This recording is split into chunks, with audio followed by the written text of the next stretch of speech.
فاسألوا أهل الذكر إن كنتم لا تعلمون۔ محترم سامعین و ناظرین، جیسا کہ آپ ہمارے چینل، ہماری ویڈیوز روز بروز دیکھتے رہتے ہیں، تو ہمارے دار ارقم یوٹیوب چینل کی ٹیم چاہتی ہے کہ آپ اپنے تاثرات کا کوئی رائے مشورہ ہمارے دار ارقم یوٹیوب چینل کے لیے ہو تو آپ اپنی 20 سے 30 سیکنڈ کی ایک ویڈیو بنا کر ہمارے واٹس ایپ پر ضرور بھیجیں۔ انشاءاللہ دار ارقم یوٹیوب چینل اگلے سنڈے تک ان ویڈیو کو اکٹھا کر کے اپنے چینل پر ضرور چلائے گا۔ کنڈیشن صرف یہ ہے کہ آپ کا بیک گراؤنڈ تھوڑا اچھا ہو اور موبائل آپ سیدھا نہ کر کے آپ اس کو لٹا کر ویڈیو بنا کر ہمارے پاس ضرور بھیجیں۔ انشاءاللہ آپ کی ویڈیو ہمارے چینل پر ضرور چلائی جائے گی۔ السلام علیکم ورحمۃ اللہ وبرکاتہ، میں ہوں آپ کا میزبان حافظ محمد دانش۔ محترم سامعین و ناظرین، آپ کے سوالات کے جوابات کے لیے ہمارے ساتھ موجود ہیں بٹلہ ہاؤس سے شہاب مسجد کے امام و خطیب مفتی احمد بن محمد ارشد خان صاحب۔ جی مفتی صاحب، قاری عبدالعلیم مہاراشٹر سے معلوم کرتے ہیں، مقتدی کے علاوہ کسی نے لقمہ دیا تو نماز کا کیا حکم ہے؟ بسم اللہ الرحمن الرحیم، الحمدللہ وحدہ والصلاة والسلام علی من لا نبی بعد، اما بعد۔ مسلمان ہونے کے ناطے اور نماز پڑھنے کے واسطے سے ہمیں ان مسائل کا جاننا بہت ضروری ہے جو نماز سے متعلق ہیں۔ یہ مسئلہ بھی ایسا ہی ہے، اگر امام صاحب نماز میں کوئی غلطی کرتے ہیں تو مقتدیوں کو اس بات کا علم ہونا چاہیے کہ غیر نمازی جو امام صاحب کی اقتداء میں نہ ہو وہ آدمی لقمہ نہیں دے سکتا ہے۔ اگر کوئی ایسا ہی آدمی جو امام صاحب کے ساتھ جماعت میں شریک نہیں تھا اور اس نے نماز کے باہر سے امام صاحب کو لقمہ دے دیا، امام صاحب نے اس لقمے کو لے بھی لیا، یعنی امام صاحب نے کوئی غلط آیت پڑھی تھی اور باہر سے کسی آدمی نے صحیح بتا دی، تو امام صاحب کی نماز مقتدیوں کے ساتھ ساتھ فاسد ہو جائے گی، نئے سرے سے نماز پڑھنا پڑے گا۔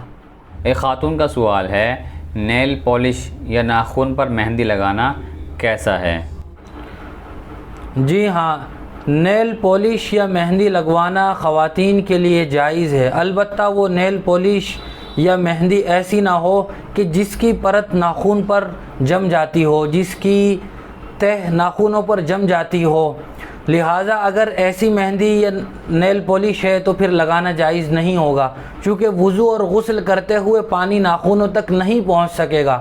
لیکن اگر ایسی نیل پالش ہے یا مہندی ہے کہ جس کی پرت اتر جاتی ہے تو پھر جائز ہے۔ محترم سامعین و ناظرین، گزشتہ روز جو سوال آپ سے پوچھا گیا تھا کہ حضور صلی اللہ علیہ وسلم کے ہاتھ پر بچوں میں سب سے پہلے کس نے اسلام قبول کیا، تو صحیح جواب ہے حضرت علی رضی اللہ تعالیٰ عنہ، اور ہمارے کافی ساتھیوں، کافی دوستوں نے کمنٹ باکس میں صحیح جواب دیے ہیں، ان کے نام آپ کے سامنے پیش ہیں۔ محمد صابر احیاء ڈھالی پور، محمد سعود عالم ناگلوئی، محمد آزاد باغپتی، محمد افتخار دیوبند، محمد ابصار بیغ جالون، ارشد علی بٹلہ ہاؤس، فہد بن عبدالاحد پالنپوری، معین اسلام الریابی، محمد نسیم اختر ممبئی، بھورا خان، محمد افتخار ضلع بستی، ابراہیم مہاراشٹر، حمزہ ابتسام الدین گلبرگہ، نسیم اختر مدرسہ فاروقیہ ممبئی، سید امداد اللہ حسینی ابراہیم پاشا آفتاب عالم بہار۔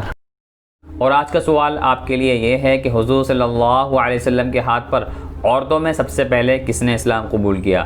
جواب ہمارے کمنٹ باکس میں ضرور دیں۔ ایک صاحب کا سوال ہے، بعض لوگ داڑھی کے ساتھ مونچھیں بھی بڑی بڑی رکھتے ہیں، شریعت میں اس کا کیا حکم ہے؟ حضور اکرم صلی اللہ علیہ وسلم کا ارشاد گرامی قدر ہے کہ داڑھی کو بڑھاؤ اور مونچھوں کو کترواؤ۔ داڑھی رکھنا یہ بہت ہی اچھا عمل ہے اور قابل تعریف ہے، لیکن مونچھوں کو بھی بلا وجہ اتنا بڑھانا کہ پانی پیتے ہوئے پانی میں ڈوب جائے، ایسی اتنی بڑی مونچھیں رکھنا یہ شریعت میں مکروہ ہے، لہٰذا زائد مونچھوں کو کتروا دینا چاہیے۔ ایک صاحب کا سوال ہے، کیا زندوں کی طرح مردوں کی غیبت کرنا بھی ناجائز ہے یا نہیں؟ شریعت میں غیبت کرنا یہ انتہائی گھناؤنا جرم ہے۔ اللہ تبارک و تعالی نے قرآن مجید میں ارشاد فرمایا، اَيُحِبُّ أَحَدُكُمْ أَن يَأْكُلَ لَحْمَ أَخِيهِ مَيْتًا فَكَرِهْتُمُوهُ، کیا تم اس بات کو پسند کرتے ہو کہ تم اپنے مردار بھائی کا گوشت کھاؤ؟ کوئی آدمی اس بات کو پسند نہیں کرے گا، لہذا جس طرح زندہ آدمی کی غیبت کرنا یہ ناجائز اور حرام ہے، مردہ آدمی کی غیبت کرنا اس سے بڑا گناہ اور جرم ہے۔